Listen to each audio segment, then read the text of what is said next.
nous sommes en train de construire une marque de lifestyle qui va exposer l'excellence en Afrique, qui va amener l'Afrique sur la scène mondiale. Et nous voulons aussi donner l'opportunité à des jeunes talents de la culture, de la musique, de la mode, etc., de s'exprimer. Alors, nous invitons les fans à venir nombreux, en famille, et entre amis, collègues, à venir vibrer avec nous, venir soutenir ces équipes qui, je n'ai aucun doute, vont étaler du talent, de la classe, et pour représenter l'Afrique, pour représenter la Basketball Africa League. Nous vous remercions encore une fois pour votre présence, votre soutien constant, et j'espère que nous allons vous donner de la matière pour raconter cette histoire, parce que nous faisons ce chemin ensemble, nous apprécions l'immense contribution que vous êtes en train d'apporter pour la construction de cette ligue. Comme je le dis toujours, cette ligue va devenir l'une des meilleures ligues professionnelles de basketball au monde dans les années.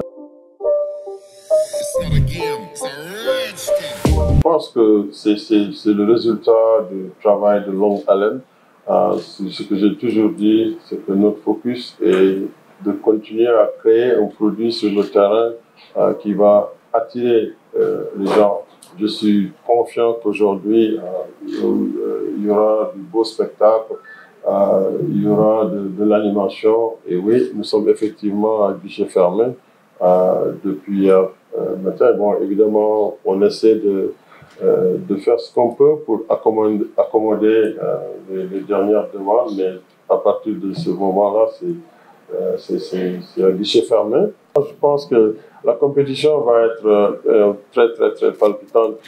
On a deux champions, l'US Monastir qui a été champion à la deuxième saison de la Basketball Africa League. La Tunisie est un pays de basketball. Ils sont 3 fois champions d'Afrique. On sait que c'est une équipe très expérimentée, une équipe qui vient jouer dans une arène qu'elle connaît très bien, parce qu'ils ont joué ici chaque année ces 4 dernières années. Les Petro Atlético de Luanda qui sont champions en titre. Et pour moi, le champion est toujours favori jusqu'à ce qu'il soit détrôné. Alors je pense que ça va être très intéressant de voir ces deux champions ici aller contre une équipe de la ville de Dakar qui, sur le papier, je pense, a fait un recrutement très impressionnant. On n'a pas d'engagement à long terme pour être à Dakar. On fait une évaluation après chaque année pour décider de revenir ou de ne pas revenir. C'est comme ce qu'on fait partout. Alors, l'année dernière, nous étions en Afrique du Sud pour la première fois. Et nous avions amené notre conférence Kalahari là-bas. Vraiment, ce qu'on a vu, et l'intérêt qu'on a vu du public, d'une super salle, du public qui est venu nombreux dans chaque match, et ce mélange de culture et de sport a vraiment créé un produit qui était superbement apprécié par les fans qui étaient venus et aussi par les fans qui regardaient ces compétitions dans les 214 pays à travers le monde. Et c'est ce qui nous a motivés pour retourner là-bas, non seulement retourner, mais amener notre prix le plus précieux, c'est nos finales et nos playoffs là-bas. Alors, on a essayé au Caire, et avec des résultats mitigés, mais l'Égypte est un très grand pays de basket. On a notre bureau là-bas au Caire, mais on a décidé, après évaluation de ces quelques années de participation, d'aller essayer sur un autre marché, un autre pays, le Maroc. Et on a évalué aussi d'autres pays avant de choisir le Maroc, et c'est pourquoi on est allé au Maroc. On a été très satisfait du résultat qu'on a eu là-bas. Et au Sénégal, l'engouement populaire est toujours là. Il y a cette forte tradition de basketball, le pays est accessible, mais il y a encore des challenges.